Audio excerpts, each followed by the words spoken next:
পুরুষের যে রকমের যৌন ইচ্ছা থাকে না, যৌন আগ্রহ থাকে না, আগ্রহ থাকলেও ইরেকশন হচ্ছে না, চিকিৎসা বিজ্ঞানে আমরা ইরেকটাইল ডিসফাংশন বলে থাকি পুরুষদের ক্ষেত্রে, অনুরূপ মহিলাদের ক্ষেত্রেও এরকমের একেবারে যৌন ইচ্ছা থাকে না।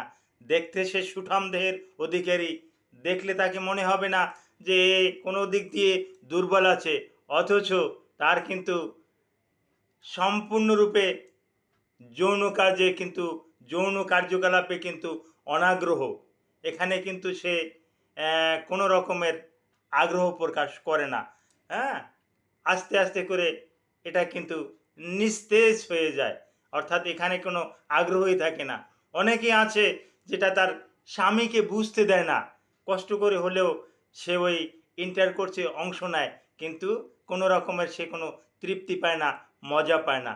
এই রকমের সমস্যাগুলো কিন্তু আমাদের সমাজে কিন্তু অহরহ আছে।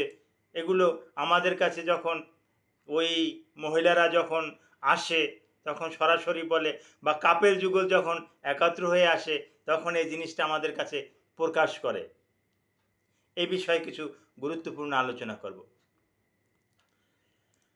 আসসালামু আলাইকুম রহমতুল্লাহি ওবরাকাতুহু। আমি ডাক্তার মীর শহীদুল ইসলাম। আমার চেম্বার শুভেচ্ছা 255, ঐতিহ্যবাহী Shekhghat, Sylhet.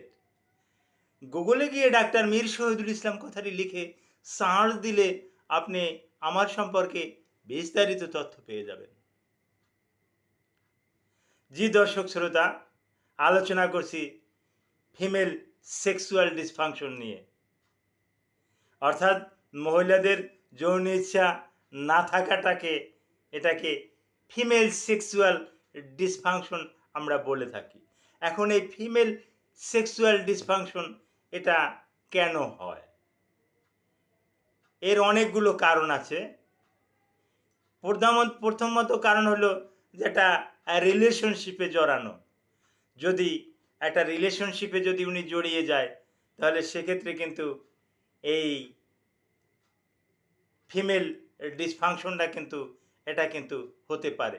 Anxiety, stress, frustration, psychiatric disorder, এখান থেকে কিন্তু এই ফিমেল সেক্সুয়াল ডিসফাংশনটা কিন্তু অহরহ কিন্তু হয়ে থাকে।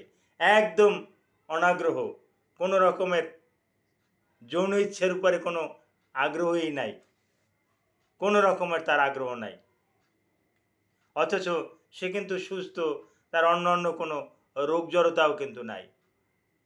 তারপর আসে এরকমের আর একটা রোগ আছে যেটাকে আমরা চিকিৎসা বিজ্ঞানের ভাষায় ওসিডি বলে থাকি, অবসেসিভ কম্পালসিভ ডিসঅর্ডার।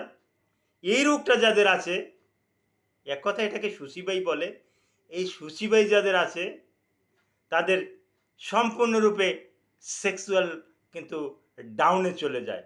তাদের কিন্তু সেক্সে কোনো একেবারে আগ্রহ 99% নাকি আগ্রহ কিন্তু থাকছে না।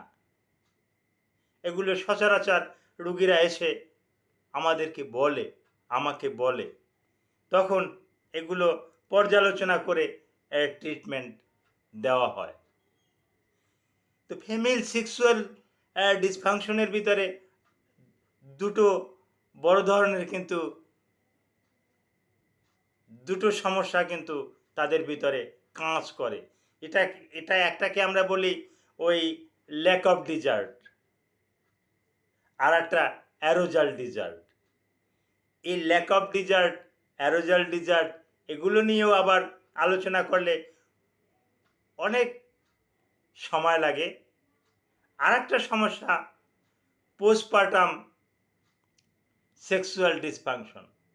এই পোস্টপার্টাম সেক্সুয়াল ডিসফাংশন একটা মেয়ের একটা বাচ্চা প্রসব করলো, বাচ্চার বয়স 3 মাস 4 মাস, কিন্তু বাচ্চার এটা সংবিধানে আছে বাচ্চা জন্মের 40 দিন পর্যন্ত ওই মাসিকের রাস্তাটা দুর্বল থাকে, মাসিকের রাস্তা দিয়ে স্রাব যায়, যার পরিপ্রেক্ষিতে বিভিন্ন সংবিধানে আছে, আমি ইসলামের একটা সংবিধানে বলবো, ইসলামিক সংবিধানে আছে 40 দিন পর্যন্ত ওই মহিলার কাছে না যাওয়াটা উত্তম, বাচ্চা ডেলিভারির পর না যাওয়া উত্তম। কিন্তু দেখা যায় এই 40 দিন এই না যেতে বা বিভিন্ন কারণে আস্তে আস্তে করে বাচ্চাটাকে সে ওই ব্রেস্ট ফিডিং করাচ্ছে, যার পরিপ্রেক্ষিতে তার ইস্ট্রোজেন এবং প্রোজেস্টেরন নামক যে হরমোন এর ঘাটতি দেখা যাচ্ছে, এবং তার ব্রেন থেকে অ্যান্ড্রোফিল, অক্সিটোসিন এই সমস্ত হরমোন সেক্রেশনের পরিমাণটা কমে গেছে, যার পরিপ্রেক্ষিতেও সে ল্যাক অফ ডিজার্ট, অ্যারোজাল ডিজার্ট এরকমের সমস্যার সম্মুখীন হয়ে সে কিন্তু সেক্সুয়াল ডিসফাংশনে ভুগতে আছে। তো এটা একটা সমস্যা। এরকমের সমস্যা থাকলে যত দ্রুত সম্ভব ডক্টরের সাথে যোগাযোগ করবেন, ডক্টর আপনাকে ভালো পরামর্শ দেবে। Thank you all.